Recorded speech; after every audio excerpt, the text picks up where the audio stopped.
Hello and welcome to tele network. और आज हम आपको बताने वाले हैं पॉपुलर सीरियल ये रिश्ता क्या कहलाता है की कहानी।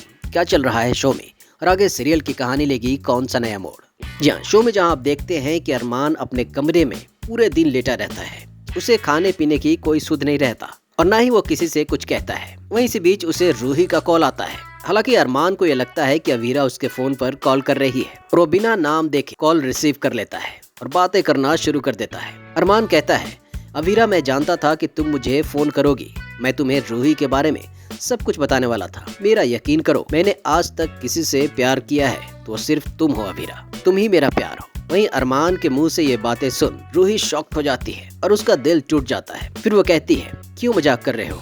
अच्छा हुआ तुमने मुझे अवीरा समझ लिया और इसी बहाने मुझे सच तो पता चला। अब फोन पर रूही है ये जान अरमान काफी हैरान हो जाता है और फिर वह रूही से कहता है, मैंने तुम्हें बहुत दर्द दिया है रूही, शायद किस्मत मुझे उसी की सजा दे रही है। इसके जवाब में रूही कहती है, पर मैंने दर्द बांटने के लिए फोन नहीं किया है, मैंने ये बताने के लिए फोन किया है कि अवीरा दादी सा के साथ यहाँ आई हुई थी, इसलिए मुझे उसे सब बताना पड़ा। वही इसके बाद अरमान अवीरा के लिए काफी परेशान होता है और विद्या से अरमान की ऐसी हालत देखी नहीं जाती है। इसके बाद वह दादी सा से सवाल करती है, पूछती है कि उन्होंने अवीरा को सच क्यों बताया। दादी सा विद्या को दिलासा देती है। दादी सा कहती है, सब कुछ अब जल्द ही ठीक हो जाएगा। वहीं मनीषा सबको बताती है कि उसे पहले से ही रूही पर शक था। इतना ही नहीं, वह सबको आई लव यू वाले लेटर की बातें भी बताती है। और फिर सारी बातें सुनने के बाद दादी सा अरमान को ऑफिस भेजने का फैसला लेती है। वहीं इसके बाद शो में आप देखते हैं कि अवीरा अपना सारा दुख भुला नई शुरुआत करने के लिए तैयार होती है। तो वहीं दूसरी तरफ अरमान दादी सा के कहने पर बार काउंसिल के ऑफिस जाता है,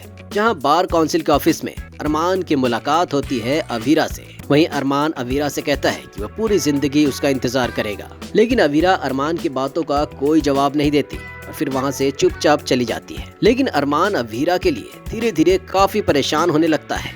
इतना ही नहीं, अवीरा के पीछे पीछे घूमने भी लगता है। तो वहीं दादी सा अरमान को केस की जिम्मेदारी देने का फैसला लेती है। दादी सा कहती हैं कि अगर अरमान 1-2 केस हारेगा तो उसके स्वाभिमान को ठेस पहुंचेगी और फिर उसके सिर से इश्क विश्क का भूत उतर जाएगा। लेकिन दादी सा की ये बातें सुन विद्या काफी डर जाती है। अपने मन में कहती है कि अगर अरमान केस हार गया तो वह काफी टूट जाएगा और फिर वो शायद कभी उठ ना पाए और वो किसी भी हाल में ऐसा नहीं होने देगी। इसके बाद वह दादी सा को रोकने के लिए माधव की तलाश में उसके घर जाती है। लेकिन जब वह वहाँ पहुँचती है तब उसे मालूम होता है कि माधव अपनी पहली पत्नी के घर पर रह रहा है और फिर वो माधव से मिले बिना ही वापस आ जाती है। So wait and watch for upcoming twist and turns in serial Yeh Rishta क्या कहलाता है।